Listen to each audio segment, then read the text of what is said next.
Hey, Dave Brown for Stand Tall. Thanks for showing up today. We really appreciate it. And we're here to put out some fun information today.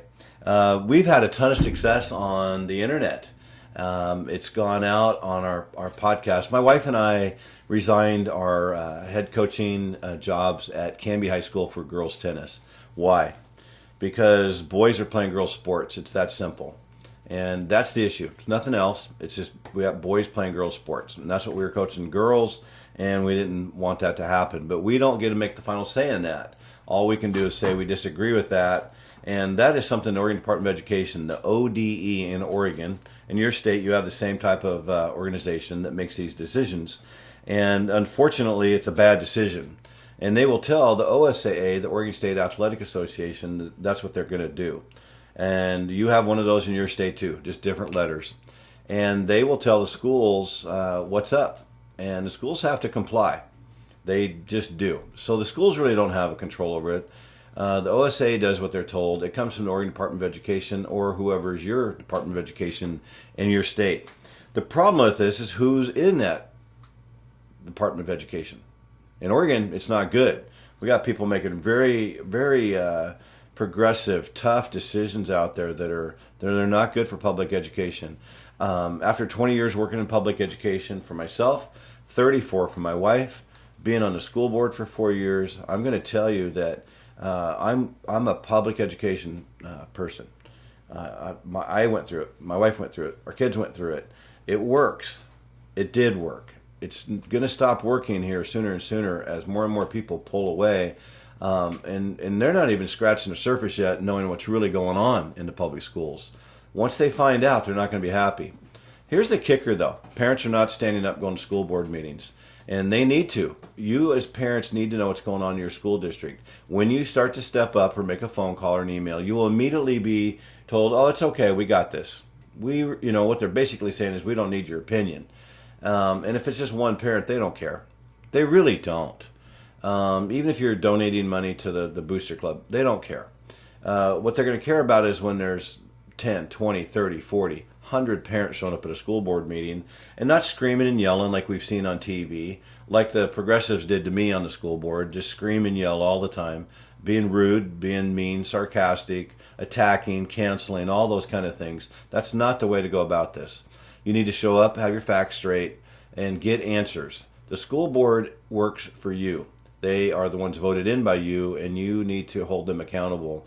What's going on? You can email them, you can call them, and they have to respond to you. They have a period of time they have to respond. At a board meeting, just have the courage. Practice at home, but get up in that microphone and say something, even if it's only 10 seconds long. They'll give you 2 to 3 minutes probably, and that is a long time to talk for some people. Like I said, just go home and practice what you're going to say, write it down, have 1 or 2 points you're going to try to make, and you don't have to be rude about it. Many school board members are good people. And a lot of the school board members that I worked with, pretty good people, they just get caught up in this movement we've had over the last 4 or 5 years, and it's unhealthy for kids. And to sit back as a parent and not do anything about it, that's wrong. You're the ones that really have the power. It's not the school board. It's certainly not the superintendent. That's definitely not the administrators or the teachers. Now, the teachers have a thing called the teachers union, and they are powerful. And they dictate that most of the dues go to very progressive causes. How many dollars do you think in your teachers union goes to Joe Biden or for Donald Trump in a presidential election? Didn't ask if you like Biden or Trump. That's not what I said. How many dollars do you think out of those teachers unions are going to the Democrats or the Republicans, Biden or Trump, progressive or conservative? 97.3% are going to progressive type issues. So we've got tens of thousands of teachers out there giving somewhere between $900 and $1,200 a year in their union dues, getting very little out of it. And yet they're supporting, even if they are Republican and want Trump to win, and they can't say anything in the school, their money is helping fund those elections or fund causes or Planned Parenthood or whatever those teachers unions want to give their money to. And so there's ways to get out of the union. You don't really lose anything. For a fraction of the cost, you can get a couple $1 million insurance policy, and it's right there for you to do. You do not have to be part of the union, but they still have to represent you in the bargaining agreements. You still get all those benefits of those type of things. So we went out and said we just don't agree with boys playing girls sports. Bottom line, these are boys, and they're saying they're a girl. Okay, how does that really work? It really doesn't work because somebody feels like there's something. I am not 6'8" and play for the Portland Trailblazers and make $10 million a year. I just don't. I would be making that up. That would be either a lie or just a wish, but it's not true. And so you're saying, well, that's mean because we got boys who feel like a girl. Well, this process is going to take a long time.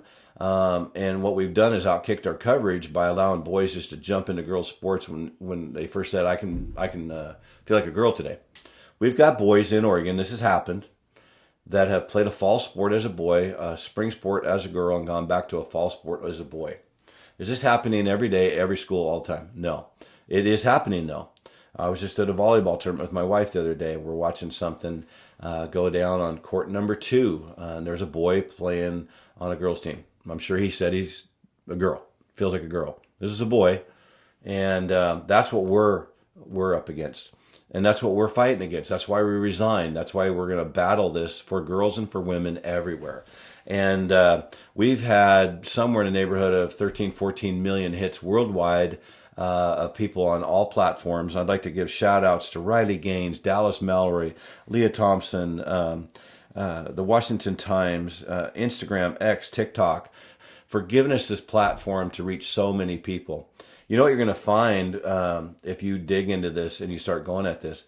We have girls and women. It's not necessarily the scholarship that I'm worried about. It's the stories we're hearing, how mentally beat up girls and women are. They are so sick and tired of this, but if they say anything, they're immediately attacked by people around them. Could be on their own team, could be their coach. The stories we're hearing are unbelievable. You know who else gets impacted by this? The parents of this girl going through this a tough time. They lose their spot on a team. They may go from varsity to JV. They may be number 1 tennis player. They go to number 2. They may go to the state tournament and have to play against a boy who should never be in that category. And I would tell that boy, we're lying to him too. You're not a girl.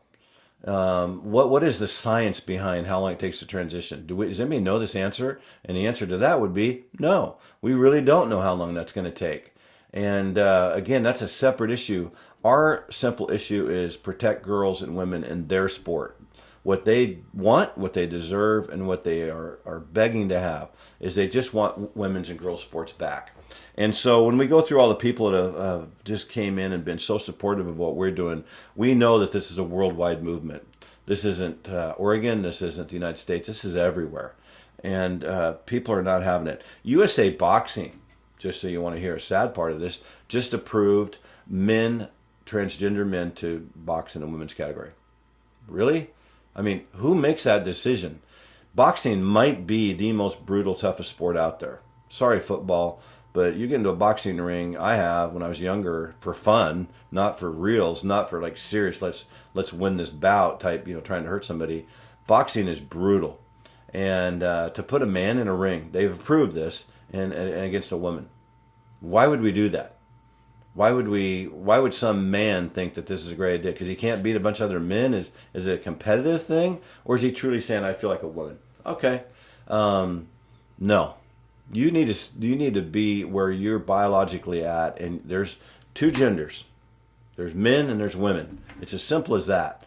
And a lot of people don't want to hear that because that's going to hurt somebody's feelings. Well, if you're not, sorry, I'm just not worried about the feelings part of this. When you're not worried about the millions and millions of people out there that are struggling with this, and they're called girls and women in their sports. This is Dave Brown. Stand tall. Thank you.